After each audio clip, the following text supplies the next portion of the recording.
This is the story of a friend of mine, David. Something strange happened to him last year when he moved into a new apartment. I'm going to tell you exactly what he told me. Listen carefully, because once you hear this, you'll never look. At Landlord's the same way again. David had just gotten a new job in a quiet little town. He didn't know anyone there, so he was looking for a cheap place to stay. Just something small where he could sleep, cook, and go to work. After a few days of searching, he came across a listing online that seemed perfect. 1-bedroom apartment, fully furnished, cheap rent, and best of all, available immediately. The photos looked good too, almost too good for that price. He called the number on the ad, and an older man answered. His name was Mr. Garner, the landlord. He sounded polite, though a little cold. He told David he could come that evening to take a look. So David went. The house was this big, old 2-story place, almost like a mansion, but clearly worn down with age. The apartment was on the 2nd floor. The landlord met David at the door. Mr. Garner was tall and very thin, with pale skin and sharp blue eyes. He barely smiled. David told me something about the man made him feel uneasy. Not scared exactly, but off. You know that feeling when something's just not right? But the apartment itself was great. Clean, warm, and everything looked just like the pictures. Mr. Garner said only one thing that stood out. He told David, "I live downstairs. Please don't disturb me unless it's an emergency." David nodded, signed the lease, and moved in the next day. The first night went fine, quiet, peaceful. But on the second night, things started getting strange. Around 2 in the morning, David woke up to a soft thumping sound. It was faint, like something knocking from under the floor. He thought maybe it was just the old house settling, but the sound kept going. Thump, thump, thump, like someone slowly walking in the dark below him. He remembered Mr. Garner lived downstairs, so maybe the old man was just up late. He ignored it and went back to sleep. But the next few nights, it kept happening. Always at the same time, around 2 a.m. Sometimes it was walking sounds. Other times, it sounded like furniture being dragged across the floor. One night, he even heard what he thought was whispering, but he couldn't tell where it came from. Every time he leaned over the floor or pressed his ear against it, the noise stopped. Finally, after a week, David decided to mention it to the landlord. The next morning, when he passed Mr. Garner on the front porch, he casually asked, "Hey, do you hear strange sounds at night? Like knocking or dragging or something?" Mr. Garner just stared at him. No blink, no expression. Then he said, flatly, "You're probably dreaming. Don't bother me with dreams." David laughed awkwardly, but inside, he felt a chill. That answer was too weird, too cold. That night, he couldn't sleep. The sounds came again, louder this time. It felt like something was directly underneath his bed, thumping against the floor. He jumped out of bed and turned on all the lights. Nothing. He even went downstairs to knock on the landlord's door. No answer. He knocked harder. Still, nothing. The whole house was dead silent, but the front door was locked from the inside. That meant Mr. Garner had to be in there. David tried to forget it and went back upstairs. But then something really disturbing happened. The next morning, when he got up, he found muddy footprints in his kitchen. They weren't his. He hadn't worn his shoes inside. These footprints were long, bare feet, and wet. They led from the kitchen to the hallway and disappeared at the wall. He searched everywhere, but there were no signs of forced entry. All windows locked, door locked, nothing was stolen. He went downstairs again, this time pounding on Mr. Garner's door. Finally, the old man opened it, just a crack. He looked like he hadn't slept in days. His eyes were even more sunken, and his voice was even colder. "What is it now?" he asked. "There were footprints in my kitchen. I think someone was in my apartment last night," David said. Mr. Garner stared at him for a few seconds. Then he said, "You'll see worse than footprints if you stay long enough," and slammed the door. At that point, David wanted to move out. He really did. But his job was going well, and the rent was cheap.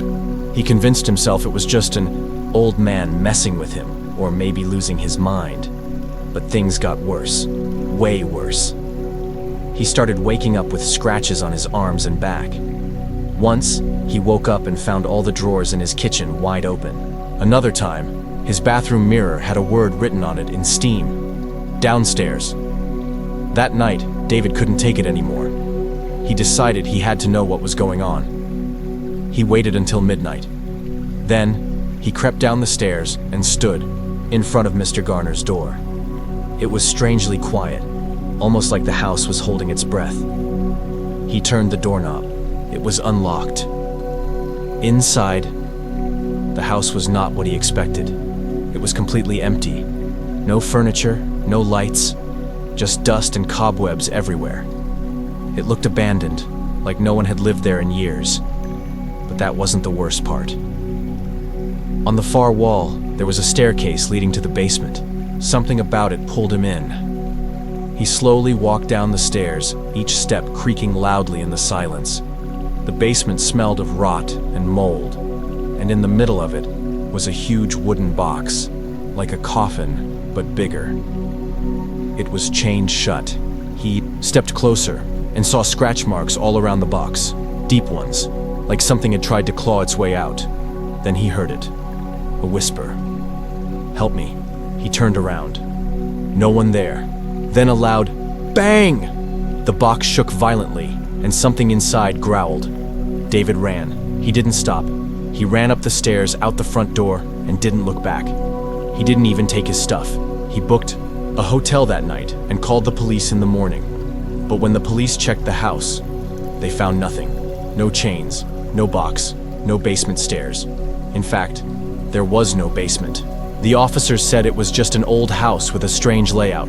Mr. Garner wasn't there either. Gone. No record of him ever owning the place. No lease, no papers. David even checked with the town records. The house had been abandoned for 10 years. No landlord, no tenants. So, who was Mr. Garner? Who was Mr. Mo? What did David hear at night? And what was that box in the basement? To this day, he doesn't know. He moved far away and never rented again. But sometimes, he tells me he still hears those thumping sounds in his dreams. So if you ever move into a place that's too cheap and the landlord seems a little off, just remember this story and check if the house even has a basement.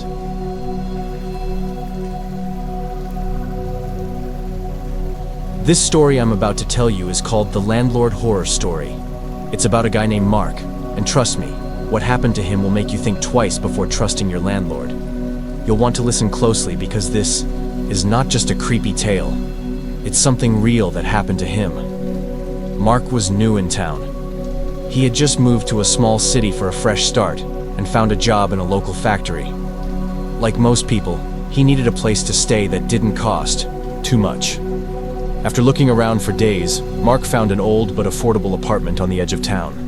The landlord was a man named Mr. Bell, who seemed friendly enough when Mark first met him. Mr. Bell was middle-aged, always wearing the same old brown jacket and a worn-out hat. He spoke softly and gave Mark the keys without much fuss. The apartment was in a small, run-down building. It wasn't fancy, but it was clean and warm enough. Mark was happy to have a roof over his head. He moved in on a rainy evening. Mr. Bell helped him carry some boxes and warned him, "If you need anything, just come downstairs. But be quiet at night, okay? The neighbors don't like noise." Mark agreed, thinking it was normal. The first few nights were peaceful. But after a week, strange things started to happen. One night, Mark woke up around 3 a.m. because he heard footsteps outside his door. But when he looked through the peephole, no one was there. He felt cold and a little scared, but tried to go back to sleep. The next day, he asked a neighbor if they had seen anyone strange. The neighbor, an old woman with sharp eyes, told him, "You better watch out for Mr. Bell. He's not like other landlords. There's something weird about him."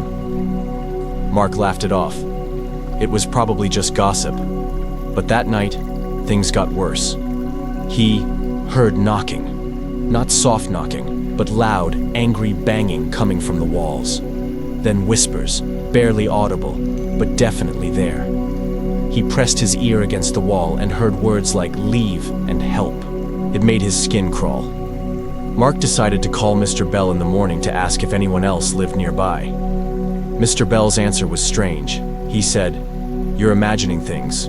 Old houses make noises. Don't bother me with nonsense." Mark felt frustrated. That night, he locked his door and tried to ignore the sounds. But suddenly, at midnight, the lights in his apartment flickered and went out. The temperature dropped so low that his breath became visible. Then, he heard footsteps inside his apartment. Slow, heavy footsteps coming closer. He grabbed his phone, ready to call for help. But the footsteps stopped just outside his bedroom door. For hours, Mark stayed awake, heart pounding. In the morning, he checked everything. Nothing was missing or broken. But the feeling of being watched stayed with him. A few days later, Mark noticed scratches on the walls, long, deep claw marks. He had no idea how they got there. The marks were too high for him to reach, and the neighbors said they didn't see anyone suspicious. One night, Mark heard the front door slam downstairs. He hurried to look, but no one was there. The hallway smelled like something rotten, like old meat or dead animals. The next morning, his shoes were covered in the same foul smell, even though he hadn't gone outside. Now Mark was really scared. One evening, he heard Mr. Bell talking to someone downstairs. The landlord's voice was low and strange, not like before. It sounded angry and commanding. Curious, Mark decided to listen through the floorboards. What he heard made his blood run cold. Mr. Bell was speaking to a deep, growling voice, like an animal's. The voice answered back in a strange language, something Mark couldn't understand. Then, Mr. Bell said something that stuck with Mark forever. "The tenant must not leave. The place is ours." Mark backed away silently, heart racing. He tried to leave the apartment the next day, but the front door was stuck. No matter how hard he pulled or pushed, it wouldn't budge. Windows were locked tight, and the building's main door downstairs was also jammed. He was trapped. The days that followed were a nightmare. Mark began seeing shadows moving in the corners of his eyes. Sometimes he woke up to find his clothes torn, like he had been in a fight. The whispers grew louder, and the scratching on the walls increased. One night, in the darkest hour, Mark heard a voice calling his name from the hallway. It was soft but clear. "Mark, come." Terrified but desperate, he opened his door. The hallway was empty except for Mr. Bell standing at the end, smiling, but his smile wasn't right. His teeth were sharp, almost like a predator's. Mark slammed the door shut and ran to his room. He stayed awake all night, too afraid to move. The next morning, Mark found a note slipped under his door. It said simply, "You belong here now." Panicked, he packed his bags and tried the door again. This time it opened. He ran out and never looked back. Mark called the police and reported everything, but the officers found no evidence of anything strange. Mr. Bell's apartment was empty. The landlord was gone without a trace. The neighbors said Mr. Bell hadn't been seen in months. Some even said the building had been empty for years before Mark moved in. Mark moved far away after that, but he told me the nightmares didn't stop. He said sometimes he still hears Mr. Bell's voice, whispering in the dark, telling him to come back. So next time you think about renting from someone new, remember Mark's story. Because sometimes the landlord isn't just a landlord. And sometimes, the place you think you're renting isn't really yours. Be careful out there. The walls might be listening.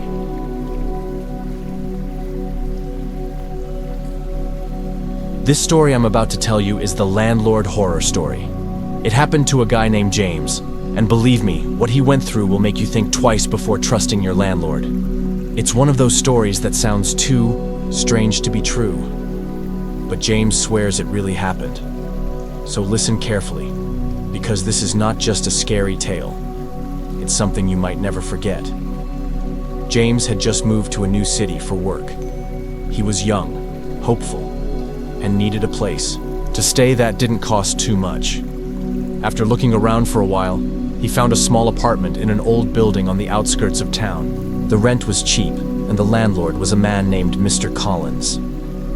When James first met him, Mr. Collins seemed polite but quiet. He was an older man with gray hair and a serious face. Nothing about him seemed unusual at first. James moved in on a chilly autumn evening. The apartment was small but neat, with creaky wooden floors and tall windows. Mr. Collins handed over the keys and told James one rule. Don't go into the basement. It's off limits. James thought that was strange, but he didn't ask. Why? He figured every old building had someplace off limits. The first few nights were quiet, but then strange things started happening. One night, around 2 a.m., James woke up to a soft tapping noise coming from the walls. At first, he thought it was just the house settling, but the tapping didn't stop. It grew louder, like someone was knocking on the other side of the wall next to his bed. Curious and a little scared, James got up and pressed his ear against the wall. He heard faint voices whispering. The words were hard to understand, but they sounded like someone was begging for help. The next morning, James asked Mr. Collins about the noise. The landlord looked uncomfortable and said, "Old buildings make noises. You're imagining things." He changed the subject quickly and left. That same day, James noticed strange marks on the floor near the kitchen. They looked like scratches, long, deep, and fresh, but he had no idea what could have made them. Over the next few days, the noises got worse. Sometimes James heard footsteps in the hallway outside his apartment, but when he looked, no one was there. At night, he often woke up, feeling like someone was watching him. He even saw shadows moving just beyond his sight. One evening, James decided to check the basement door. It was locked tight, just like Mr. Collins said. But there was something strange. He noticed scratches around the lock, like someone had been trying to get in. That night, James barely slept. He kept hearing whispers and tapping noises. Suddenly, he heard a loud crash downstairs, as if something heavy had fallen. He grabbed his phone and went down to check. The building's hallway was empty and quiet, but then he noticed the basement door was slightly open. He could see darkness inside. Despite his fear, James felt drawn to look inside. He pushed the door open and stepped down the old wooden stairs. The air was cold and damp. At the bottom, he saw something that made his blood run cold. A large, metal cage in the corner of the basement. Inside the cage was a figure, but it wasn't human. It was thin and pale, with glowing eyes that looked straight at James. The thing hissed and banged on the bars. James wanted to run, but his legs wouldn't move. Suddenly, the lights flickered and went out. James scrambled up the stairs, heart pounding. When he reached the top, the basement door slammed shut behind him. The next day, James tried to tell Mr. Collins about what he saw. The landlord didn't deny it. Instead, he said quietly, "Some things should stay locked away. That thing belongs here. You should leave before it gets angry." James didn't wait. That afternoon, he packed his things and moved out. But the horror didn't end there. For weeks after, James kept seeing shadowy figures in his new apartment. At night, he heard tapping on the walls and whispers calling his name. Sometimes he even found scratches on his door and windows. He called the police, but they found nothing. The landlord from the old building was gone, and no one else had ever lived there. James told me that sometimes, when he's alone, he still feels those glowing eyes watching him in the dark. So remember this story. If you ever rent a place and your landlord warns you not to enter certain areas, sometimes the landlord knows things you don't, and some doors are better left closed.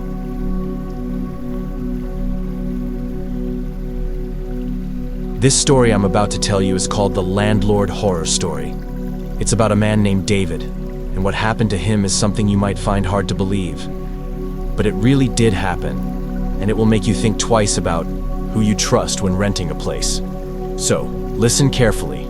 This story is chilling. David had just moved to a new city for a job. He wasn't rich, so he looked for a cheap apartment. After searching for weeks, he found a small flat in an old building. Downtown, the landlord was a man called Mr. Harper. When David first met him, Mr. Harper seemed friendly, but quiet. He wore thick glasses and a worn-out coat, and he spoke slowly, like he was hiding something. David moved in on a cold, rainy evening. The apartment was small but cozy. The walls were thin, and the floor creaked a lot. David didn't mind. He was just glad to have a place.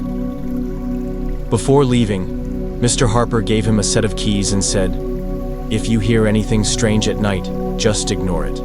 Old buildings have their own sounds." At first, David thought that was normal, but soon he realized something was wrong. The first night, he heard soft footsteps outside his door. When he opened it, no one was there. The hallway was dark and empty. He locked the door and tried to sleep. The next day, David noticed the apartment smelled musty, like something was rotting somewhere. He checked the kitchen and bathroom, but everything looked clean. At night, strange noises continued. There were whispers through the walls, barely audible, but enough to make David uneasy. One night, he heard a child laughing softly, but when he looked around, the building was empty.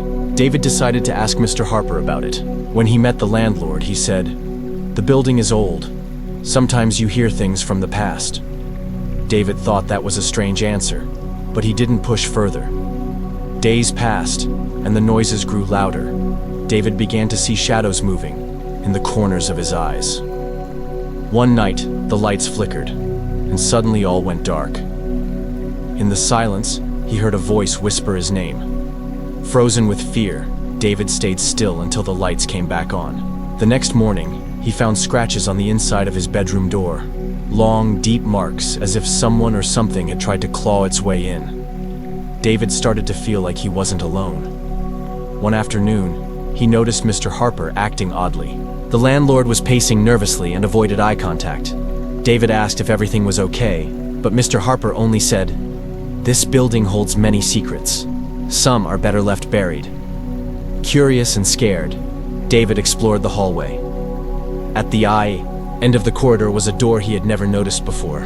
It was locked tight, but he could hear faint noises coming from behind it, soft crying and whispers. That night, David couldn't stop thinking about the locked door. He wanted to know what was inside. Suddenly, he heard a loud bang coming from the hallway. He opened his apartment door, but no one was there. The crying and whispering grew louder, coming from the locked door at the corridor's end. David grabbed a heavy metal rod from his kitchen and approached the door. He tried the handle. It was locked. He hit the door several times with the rod. The sound stopped immediately. That night, David barely slept. The whole building seemed alive with strange sounds, footsteps, whispers, and soft crying. The next day, David told Mr. Harper what happened. The landlord's face turned pale. He looked around nervously and whispered, "I warned you not to listen to the noises. You must leave. Now." David felt the cold chill of fear creeping up his spine. That night, as David tried to sleep, he heard the door to his apartment slowly creak open. He sat up, heart pounding, and saw a shadow move inside. It was tall and thin, with glowing eyes. The figure whispered, "You shouldn't have stayed." David ran out of the apartment and called the police. When the officers arrived, they searched the building. The locked door at the corridor's end was found open, revealing a small, dark room with old, broken furniture and strange symbols carved into the walls. There was no sign of people or anything alive inside. Mr. Harper was gone. No one knew where. He had disappeared. David never returned to the apartment. He moved to another city and started a new life. But sometimes, at night, he still hears whispers and scratching on his windows. He told me he's never forgotten the landlord's warning and the shadowy figure with glowing eyes. So, the next time you rent a place, be careful who you trust, because sometimes landlords hide secrets that should never be uncovered. And some buildings, well, they're not as empty as they seem.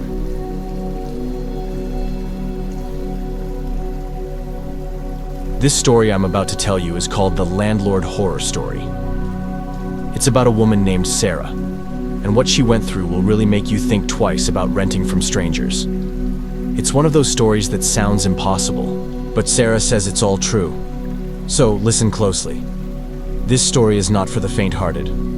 Sarah had just moved to a new city for college. She was excited but nervous, especially about finding a place to live.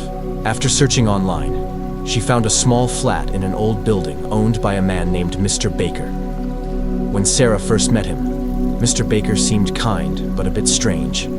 Quiet, with sharp eyes that never stopped moving. He showed her the apartment, and it was simple but affordable. Before she signed the lease, Mr. Baker said something that felt odd.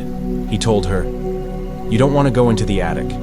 It's not safe and best left alone." Sarah thought that was just an old landlord's superstition and didn't ask more.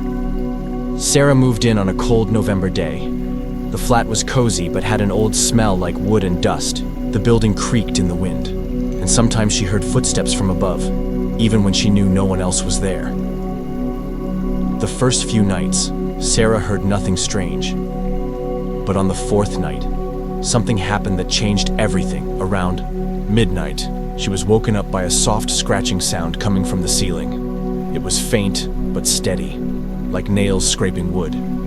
She got out of bed and looked up at the ceiling, but saw nothing. The sound stopped suddenly, and she thought maybe it was a branch outside.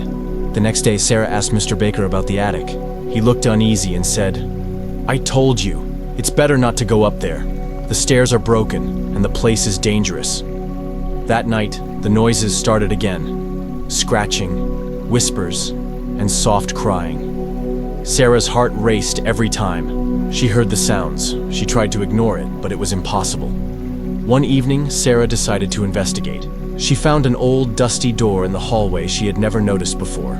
It was locked tight, but she could hear faint noises behind it. The whispers sounded like someone calling her name. Her curiosity got the better of her. Using a hairpin, she managed to unlock the door. It opened to a narrow staircase leading up to the attic. The air was thick with dust, and something Sarah couldn't describe. A coldness that felt like it touched her bones. At the top, the attic was dark and filled with old furniture covered in white sheets. But in the corner, Sarah saw something that froze her blood. A small wooden box with strange symbols carved into it. Before she could move, she heard footsteps behind her. She turned quickly, but no one was there. The door slammed shut, and the scratching started again, louder and closer. Panicking, Sarah tried to open the door, but it was stuck. Then she saw shadows moving on the walls, twisting and changing shape. Suddenly, a cold hand touched her shoulder. She screamed and ran, finally forcing the door open and racing down the stairs. When she reached her flat, she locked the door and called Mr. Baker. His voice was cold when he answered. "You shouldn't have gone up there. Now, you'll never be safe in this building." Terrified, Sarah packed her things and left that very night. Weeks later, she heard from neighbors that the building had been abandoned for years. No tenants had lived there for a long time. And Mr. Baker? No one had seen him for months. Sarah moved far away and never looked back. But sometimes when she's alone, she still hears scratching at the ceiling and whispers calling her name. So, if you ever rent from someone and they warn you about places in the building, listen carefully.